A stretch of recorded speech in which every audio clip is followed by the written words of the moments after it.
এখন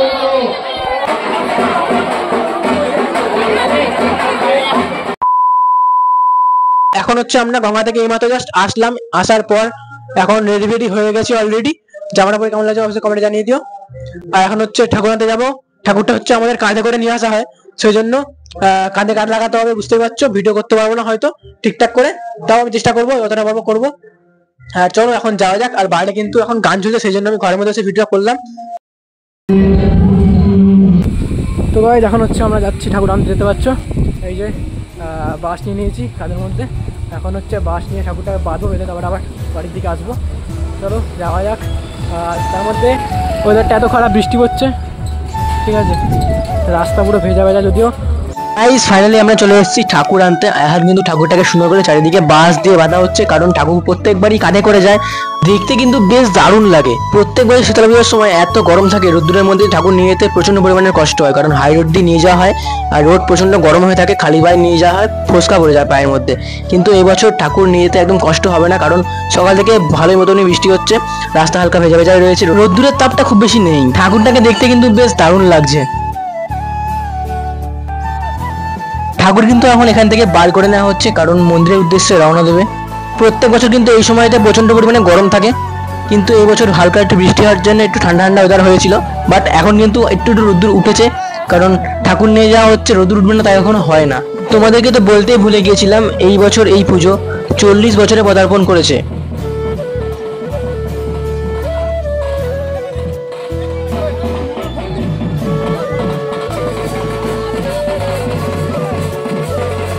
ঠাকুর নিয়ে কিন্তু আমরা অলরেডি বেরিয়ে পড়েছি। আর প্রত্যেক বছর কিন্তু ঠাকুর এইভাবেই কাঁধে করে নিয়ে যাওয়া হয়।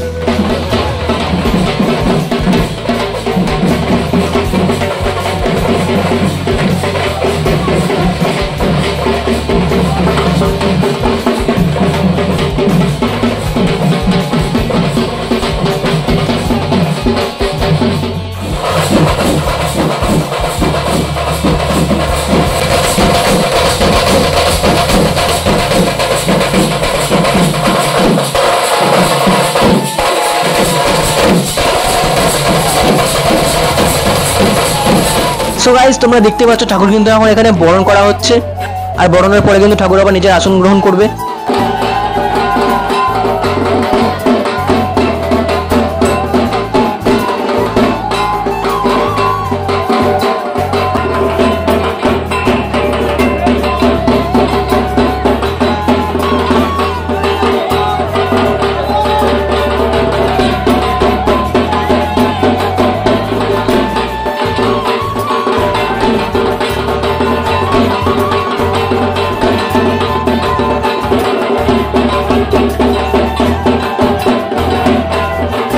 ঠাকুর কিন্তু এখন মন্দিরে বসে অলরেডি পুজো স্টার্ট হয়ে গেছে। আর এখন আমার মাসিক কোলো নিয়ে মাত্র ঢুকলো।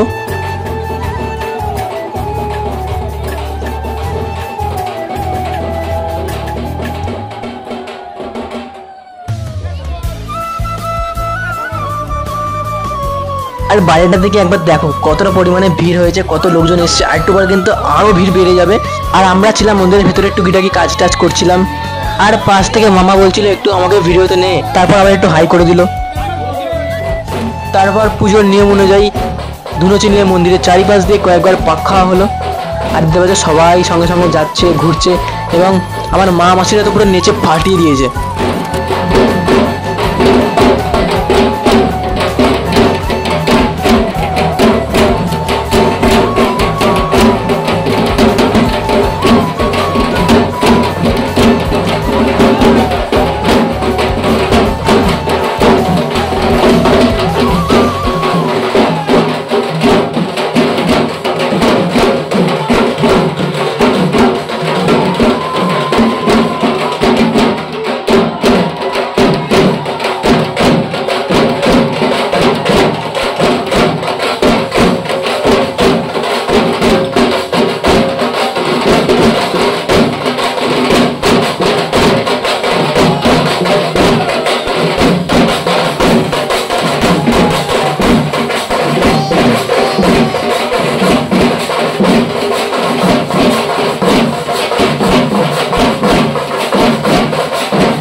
গাইস এখন হচ্ছে হবে অঞ্জলি, আর দেখো কতটা পরিমাণে ভিড়, ব্যারিকেডটা ভেঙে মনে হচ্ছে লোকজন ভিতরে ঢুকে আসছে, এতটা পরিমাণে ভিড় বেড়ে গেছে। আর আমি মন্দিরের ভিতরে দাঁড়িয়ে ভিডিও করছিলাম।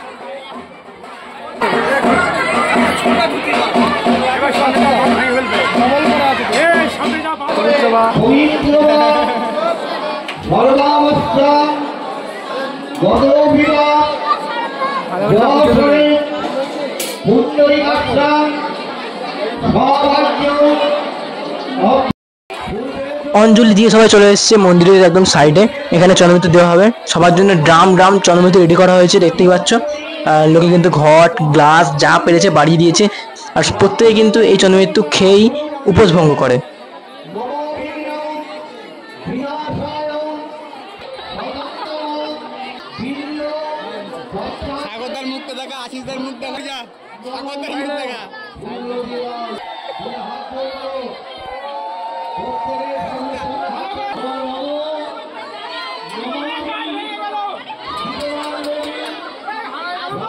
আস্তে আস্তে আস্তে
সো গাইস পুজো কিন্তু এখন প্রায় শেষের দিকে, আর এখন কিন্তু বাতাসা ছড়া হচ্ছে, সবাই একবারে হামলে পড়ে নিচ্ছে।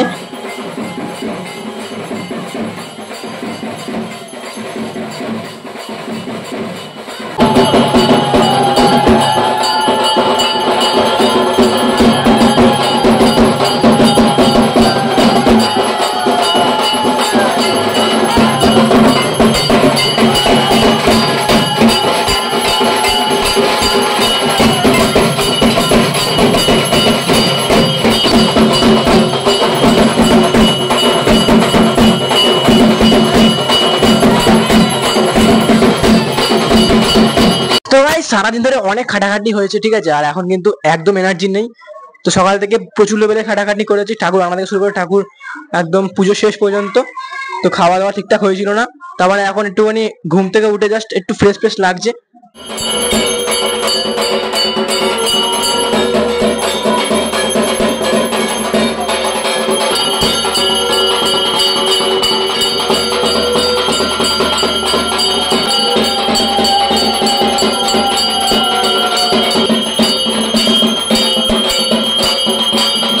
সন্ধ্যা আরতি হলো, তো সেটা তোমরা দেখালাম।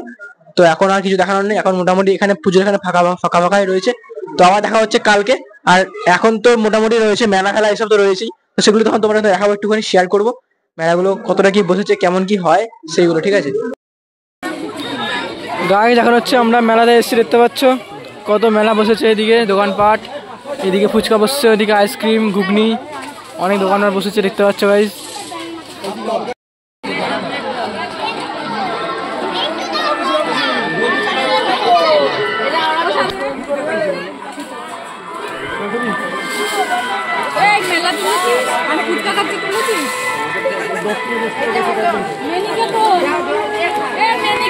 আজকে ভিডিওটা এই পর্যন্ত, ভালো লাগলে অবশ্যই like comment share and subscribe করে দিও। দেখা হচ্ছে পরের ভিডিওতে, টাটা।